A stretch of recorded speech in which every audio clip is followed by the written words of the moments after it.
성복교회 이태희 목사님께서 목회 현장에서 만나신 다양한 인생들의 이야기를 들으시면서 내가 하나님 앞에 서기 전 어떻게 살아야 할지 한번 생각해 보세요. 우리 교회 나오시던 부부가 남대문 시장에서 옷장사를 하셨다. 이들은 주일에 항상 일부 예배만 출석을 하는데 축도가 끝나기 무섭게 시장으로 달려갔다. 수요 예배나 금요 예배는 참석하지 않았고 헌금도 형식적으로 할 뿐 돈 버는 데만 악착 같았다. 그렇게 열심히 돈을 벌더니 가게를 하나 더 차렸다. 그러나 개업 예배도 드리지 않았고 그 주에는 교회도 오지 않았다. 그리고 그 다음 주, 다다음 주에도 모습이 보이지 않아 궁금해서 찾아가 보니 주일날 버젓이 가게 문을 열어놓고 부부가 같이 장사를 하느라 정신이 없었다.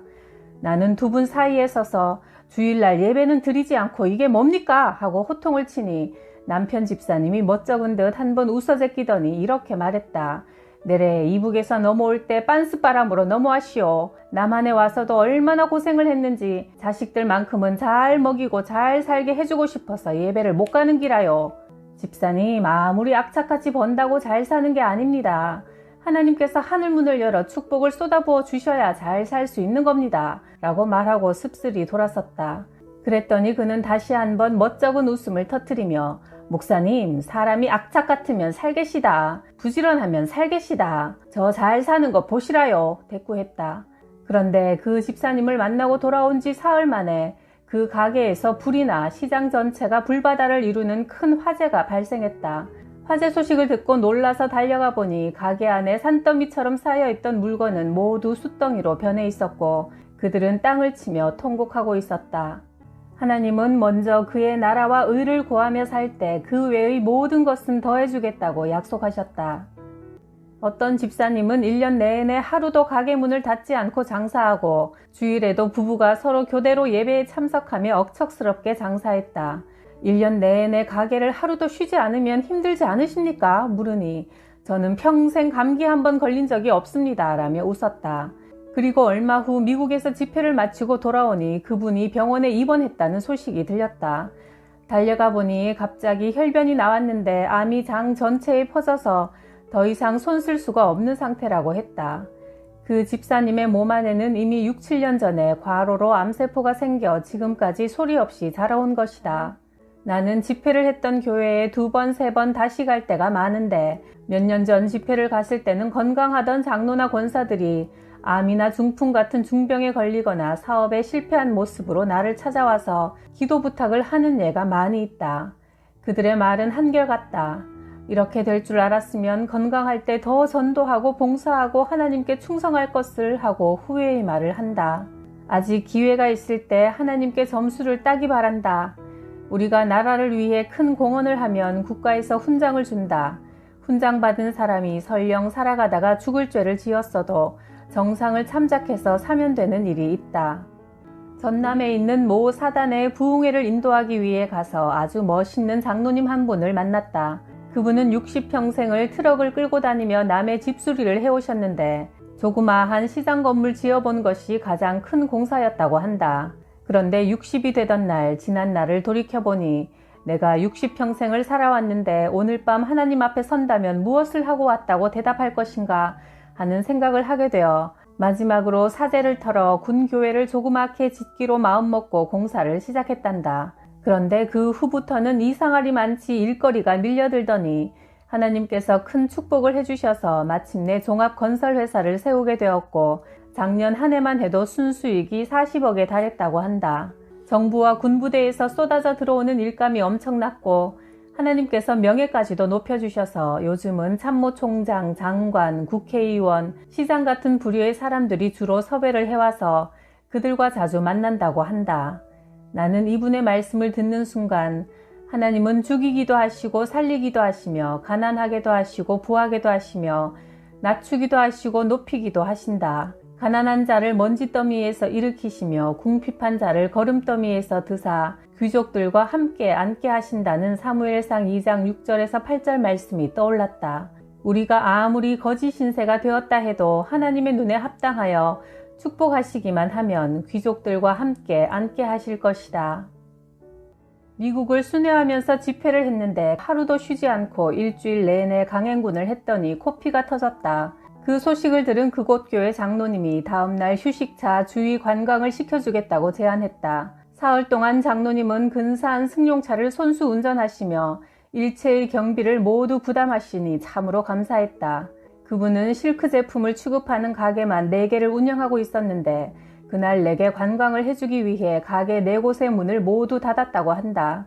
그것을 돈으로 계산하면 사흘 동안 10,000불, 1,000,000원을 손해본 셈이다. 장로님은 자신의 사연을 들려주었다. 한국에 있을 때 제가 운영하던 회사에는 직원이 수백 명 있었습니다. 저는 하나님이 저를 축복하신 것을 모르고 제가 잘나서 잘 먹고 잘 사는 줄 알고 교회에서 맡은 직분들을 적당한 수준으로 줄였지요. 그랬더니 제 저수지에 물도 줄어들기 시작하더라고요. 사업이 기울자 친구들이 하나둘 떠나버리고 직원들도 다 나가버렸습니다.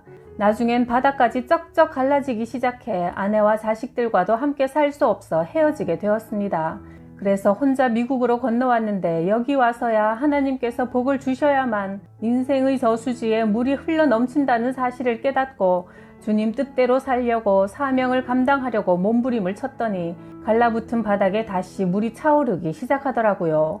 그래서 얼마 전 헤어졌던 아내와 자식도 미국에 들어오게 되어 다시 합쳤습니다. 가게 4개의 직원도 여러 명 두었고요. 목사님, 제가 하나님께 받은 사역을 잘 감당할 수 있도록 저를 위해 기도해 주세요 하며 눈물 흘리는 그 장로님의 얼굴이 얼마나 아름답게 느껴졌는지 모른다.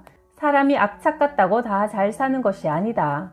하나님께서 하늘의 문을 열어 복을 부어주셔야 잘 살 수 있는 것이다. 우리의 가정이나 사업을 내가 지킨다고 지킬 수 있는가? 하나님이 지켜주셔야 살 수 있다. 하나님이 내게 맡겨주신 사명을 감당하고 하나님의 뜻대로 사는 길만이 복을 받는 길이다. 미국 LA의 연합집회에 강사로 갔더니 처음 보는 50대 부부가 공항으로 마중을 나와서 나를 자기 집으로 모시겠노라고 했다. 오늘 나를 모시려고 남편은 사업장에 문을 닫고 새 차까지 뽑아서 왔으니 꼭 함께 가야 한다는 것이다. 무슨 사연인가 하여 따라가 보니 그들이 살고 있는 집은 호화로운 궁궐이었다. 식사를 하며 자신들의 이야기를 들려주었다. 1983년 내가 답심리에서 개척할 때 부흥회를 열었는데 마지막 날 어떤 여자분이 오셔서 50만 원을 건축헌금으로 사용해달라고 주시며 다음 날 아침 자기 집에 와서 축복기도를 해달라고 부탁했다. 다음 날 그 집을 찾아갔더니 큰 정원이 딸린 저택이었다. 그런데 이상하게 정원에 이사 보따리가 어지럽게 널려 있는 것이다. 오늘 이사 가십니까? 네. 어디로 가십니까? 실은 저희가 갈 곳이 없어요. 남편의 사업이 망해서 빚을 정리하기 위해 이 집을 팔았는데 오늘이 바로 이 집을 내주는 날입니다. 우리 부부는 기도원에 가서 금식하며 죽으면 죽으리라는 심정으로 기도하기로 했답니다. 그 말을 듣고 내 마음이 편칠라나 그분이 주셨던 돈을 되돌려드리며 이 돈으로 변두리에라도 방을 얻으세요. 그러자 그 집사님은 제가 이제까지 떵떵거리고 살면서도 하나님께 헌금다운 헌금을 한 번도 해본 적이 없었더라고요. 우리에게 남은 마지막 돈을 지금 하나님께 바치지 않으면 앞으로도 하나님께 드릴 기회가 없을지 모른다는 생각이 들어서 그 돈을 드린 것이니 목사님께서 그 돈을 하나님이 기뻐하시는 일에 사용해 주시고 저희를 위해 축복 기도를 해주세요 하며 극구 사양했다.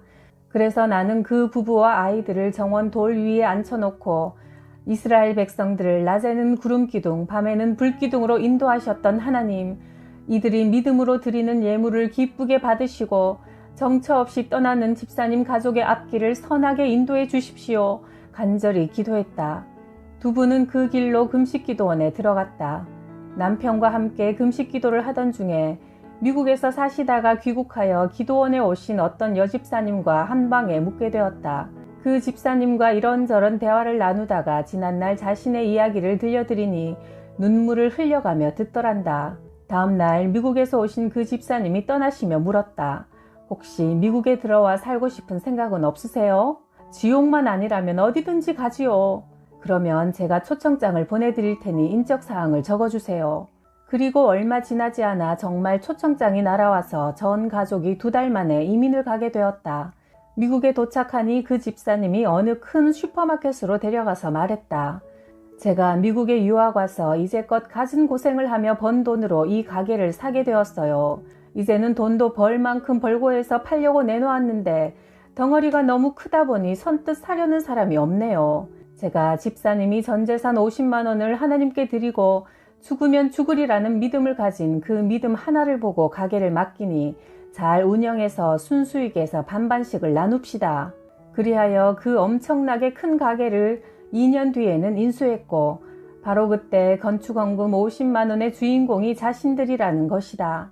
여러분 중에도 가정 문제, 사업 문제, 가지가지의 문제를 안고 계신 분이 있다면 하나님께 기도하시기 바란다. 기도는 인생의 모든 문제를 해결하는 만능 열쇠다. 마귀는 시시때때로 우리를 찾아와 시험과 환난을 주지만 기도로 시작하고 기도로 해나가면 넉넉히 이길 수 있다. 빌리 그레암 목사는 말하기를 여러분은 한날의 생활을 기도의 열쇠로 열고 기도의 자물통으로 닫으라고 권했다. 우리는 하나님의 말씀과 기도로 인생 울타리를 칠 때 이 세상을 넉넉히 이기고 승리할 것이다. 90년대 미국 워싱턴에서 집회할 때 어느 권사님이 식사를 대접하고 싶다며 찾아오셨다. 7순이 넘으신 연세에도 얼굴에 주름 하나 없이 깨끗하고 은발이 잘 어울리는 조화로운 자태의 분이셨다. 나는 그분의 고급 승용차를 타고 교회를 빠져나가 고급 주택가에 다다랐는데 그 중에서도 가장 멋있는 집 앞에서 차가 멈췄다. 차에서 내리자 대기에 있던 사진사가 달려와 내 사진을 철컥 찍는 것이다. 집안에 테니스장, 골프 연습장, 수영장에 이르기까지 골고루 갖추어져 있었다. 거실을 둘러보니 벽에는 미국 내 유명한 부흥사들의 사진이 나란히 걸려 있었다. 권사님, 저 사진들을 거실에 붙여두신 이유가 뭔가요? 내가 은혜 받았던 부흥회를 이끄셨던 목사님들인데 저는 저분들의 사진을 매일 바라보면서 내가 천국에 갈 때까지 넘어지지 않고 믿음을 잘 지키게 해달라고 기도드린답니다. 방금 전에 목사님이 차에서 내릴 때 찍은 사진도 저분들 옆에 걸어 놓을 겁니다. 그러니 목사님, 저를 위해 기도해 주십시오. 제가 아들이 넷 있는데 큰아들은 미국의 유명한 핵연구소 주임 박사로 재직 중이며 둘째는 의사, 셋째는 변호사, 막내 아들은 대학 교수입니다. 자식을 넷이나 모두 쟁쟁한 사회의 지도급 인사로 키워내신 권사님은 어떻게 그런 큰 축복을 받게 되셨습니까? 제가 북한에서 피난 내려올 때 남편은 38선 근처에서 총에 맞아 죽고 내 아들을 혼자 데리고 남으로 넘어와서 콩나물 장사를 하며 갖은 고생을 다했습니다. 혼자 아이들을 키우면서 그 어려운 생활 중에서도 신앙생활을 게을리하지 않았지요. 그런데 교회에서는 제가 워낙 가난해서 그랬는지 몇 년이 지나도 집사직분 하나 맡기지 않더라고요. 그러던 어느 날 늘 하듯이 새벽 예배를 드리기 위해 교회를 나와 기도하다가 무심코 고개를 들어보니 강대상에 먼지가 뽀얗게 덮여있는 게 보이더라고요. 그래서 강대상과 교회 구석구석을 깨끗이 닦고 그날부터 비가 오나 눈이 오나 매일 새벽 예배 30분 전에 나와서 누가 알아주든 말든 교회를 깨끗이 청소하기를 하루도 거르지 않았지요.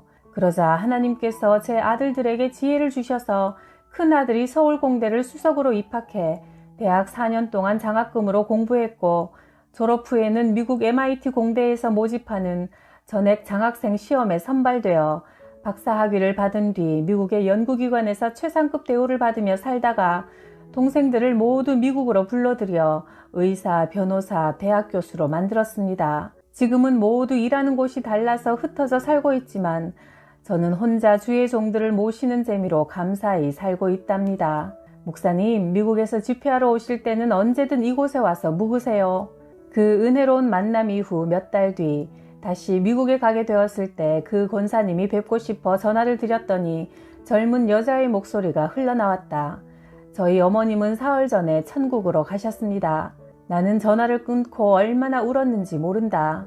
우리 하나님은 지극히 낮은 자리에서 사람이 알아주든 몰라주든 자신의 사명을 다하는 자에게 넘치게 복을 주시는 분이라는 깨달음이 가슴 저리도록 밀려왔기 때문이다.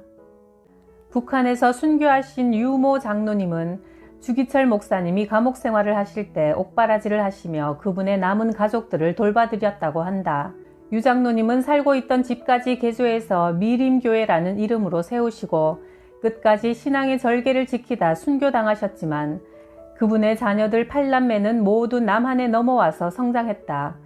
큰아들과 둘째, 셋째 아들은 의학 박사가 되었고 넷째 아들은 법학 박사로 서울대 총장이 되었으며 다섯째와 여섯째 아들은 미국에서 의사로, 일곱째 딸 또한 모 병원 원장으로 일하고 있다.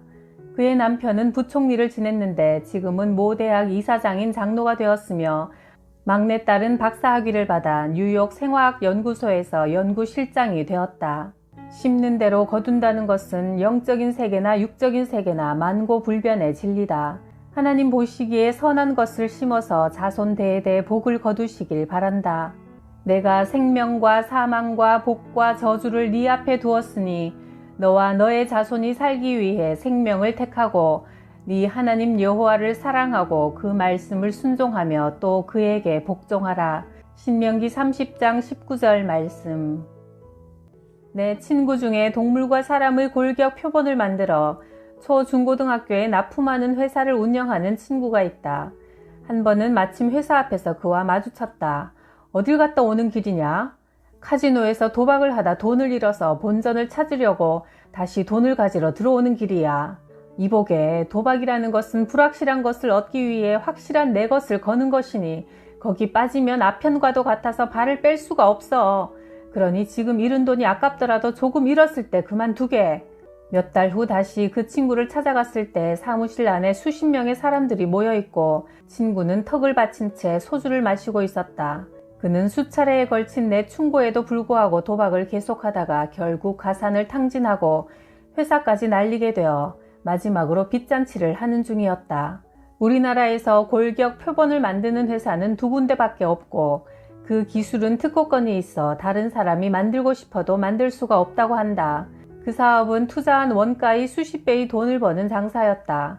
그런데 도박에 빠져 모든 재산을 다 날리고 부친이 물려준 특허권까지 날려버렸다. 그 이후 그 친구가 사라져버린 지 10수년이 지난 어느 날 내가 집회를 마치고 택시를 타고 교회로 돌아오는 길이었다.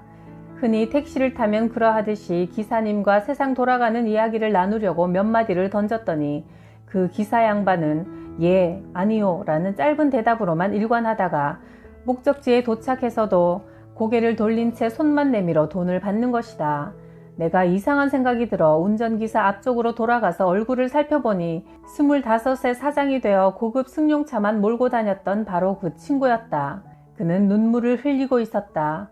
나는 그를 교회로 데리고 와서 예수 믿기를 간곡히 권한 뒤에 함께 기도드리고 헤어졌는데 그는 그 후로 신앙생활을 시작했다. 우리가 사는 동안 불가항력으로 죄를 범하였다면 철저히 하나님께 회개하고 돌이켜야 한다. 그러면 다시 살 수 있다. 너희는 하나님을 찾아라. 그러면 산다. 아모스 5장 6절 말씀. 내가 아는 미국 어느 의사 부부가 남편은 외과 전문의, 부인은 소아과 전문의였다. 그들 부부는 병원을 경영하면서 좋은 집과 별장, 요트에다가 많은 땅을 소유하고 있었다. 큰아들은 박사 코스를 밟고 있었고 작은 아들은 부모님의 뒤를 이어 의예과에 재학 중이었는데 물질적인 풍요로움 속에 이들 부부는 신앙이 식어져 신앙생활을 한낱 정신적 위안을 삼기 위한 수단 정도로 삼고 있었다. 목사님이 그들 가정을 방문해 신앙생활을 열심히 하라는 권고의 말씀을 할 때마다 뭐 꼭 그렇게 유별나게 믿을 필요 있나요? 주일 예배에 참석하면 되지요. 그러던 어느 날 스포츠카를 사달라는 아들의 성화에 수억짜리 멋진 고급 스포츠카를 사주었는데 두 아들은 친구들을 그 차에 태우고 신나게 시운전을 하던 중 그만 가로수를 들이받아 작은 아들은 그 자리에서 즉사하고 큰아들은 쓰고 있던 안경 유리가 눈에 박혀 한쪽 눈을 실명하고 말았다. 행복하던 그 가정은 일순간에 완전히 초상집이 되어버렸다. 집이 있고 차가 있고 돈이 넉넉한 것은 축복이다. 예수님을 믿는 사람이 새빵살이 하다가 집을 샀다면 그것은 축복받은 것이다. 버스를 타던 사람이 자가용을 샀다면 이 또한 축복받은 것이다. 그러나 문제는 그 받은 축복을 가지고 무엇을 했느냐 하는 것이다. 한 치 앞도 예측할 수 없는 것이 인간의 삶이다.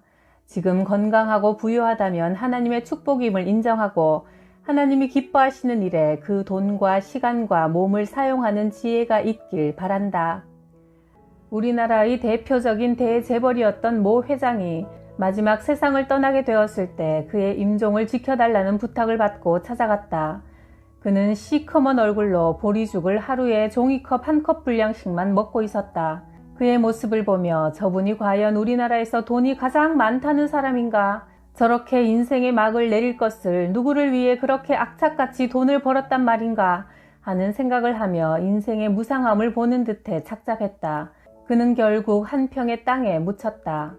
오늘 하나님은 우리에게도 어리석은 자여 오늘 밤이라도 네 영혼을 불러가면 남은 것이 누구의 것이 되겠느냐 하고 물으신다. 전라북도 어느 교회에 집회를 인도하러 가서 마지막 날 안수기도를 하는데 어떤 여자 환자가 강단 바로 아래 길게 드러누워 있는 모습이 눈에 띄었다. 이불을 들춰보니 암에 걸려 수술받은 자국이 붉어져 나와 있고 배는 복수가 차서 고무풍선처럼 부풀어 있었다. 속으로 간절히 기도했다. 하나님, 이 사람의 병을 고치지 못하면 저나 하나님이나 모두 망신입니다. 기도를 마치고 나는 그의 배에 살짝 손을 대고 조심스레 안수기도를 시작했다. 암에 걸려 복수가 가득 차 있는 사람의 배를 믿음의 확신만 가지고 힘껏 눌렀다가 그냥 터져버린 예도 있었기 때문이다. 그리고 다음날 새벽 예배를 인도하기 위해 다시 강단에 섰을 때 죽은 자를 살리시는 하나님의 능력을 다시 한번 체험할 수 있었다. 전날 저녁만 해도 복수의 물이 가득 차서 가능성이 전혀 없어 보였던 그녀가 불과 몇 시간 만에 배에 복수가 쭉 빠진 채로 앉아서 예배를 드리는 게 아닌가. 들것에 실려와 곧 죽기 직전이었던 그녀가 얼마나 울었는지 눈은 시뻘겋게 충혈돼 있고 눈꺼풀은 부어올라 있었다. 목사님, 저 이렇게 제 발로 걸어왔어요 하며 복받쳐 오르는 감정을 억누르지 못하고 울먹였다. 정말 감사한 일이군요. 그런데 어떻게 몸이 그 지경이 되었습니까? 제가 예전에 처음 예수를 믿고 나서는 집도 사고 살림도 늘려나갔는데 교회에만 오면 무슨 명목의 헌금이 그리도 많은지 차츰 짜증스러워지기 시작했어요. 그러니 교회에 나가는 것도 시들해지고 믿음도 식어졌죠. 그러던 차에 어느 날 교회를 나가보니 목사님이 저를 집사로 임명을 했더라고요. 이것들이 집사 직분 맡겨놓고 내 돈을 더 확실하게 뜯어내려고 수작을 부리는구만 싶어서 그날 이후부터 교회에 발을 딱 끊었지요. 담임 목사님이 수차례 저를 찾아와서 다시 교회에 나오시라고 종용하셨지만 저는 오히려 마음이 점점 더 강팍해져서 목사님께 삿대질을 하며 망신을 주어 돌려보냈어요. 그런데 그렇게 헌금 내기 아까워서 교회와 인연을 끊어버린 지 6년 되던 해 식사를 하면 소화도 안 되고 거북해서 병원을 찾았더니 4개월 동안 배 수술을 2번이나 받았습니다. 그러다 보니 입원비와 수술비로 모은 재산 다 날려버렸고 그러고도 얼마 전 담당 의사가 일주일을 넘기기 힘들겠다는 통보를 해와서 죽을 날만 기다리고 있던 차에 목사님의 부흥의 소식을 듣고 들것에 실려온 것인데 이렇게 하나님께서 완악한 저를 불쌍히 여기셔서 기적적으로 살려주셨습니다 하면서 펑펑 울었다. 만약 그가 집사의 사명을 기쁘게 잘 감당했더라면 사업과 건강에 하나님의 축복을 물붓듯이 받았을 것을 사명대로 살지 못함으로 환난과 고통과 시련이 닥쳐온 것이다. 오늘 내가 가는 길이 바른 길이 아니요 참 평안과 축복의 길이 아니라고 깨달아진다면 지금 이 순간 방향을 돌리시길 바란다. 하나님께로만 돌아오면 다시 살 수 있는 길을 열어주신다.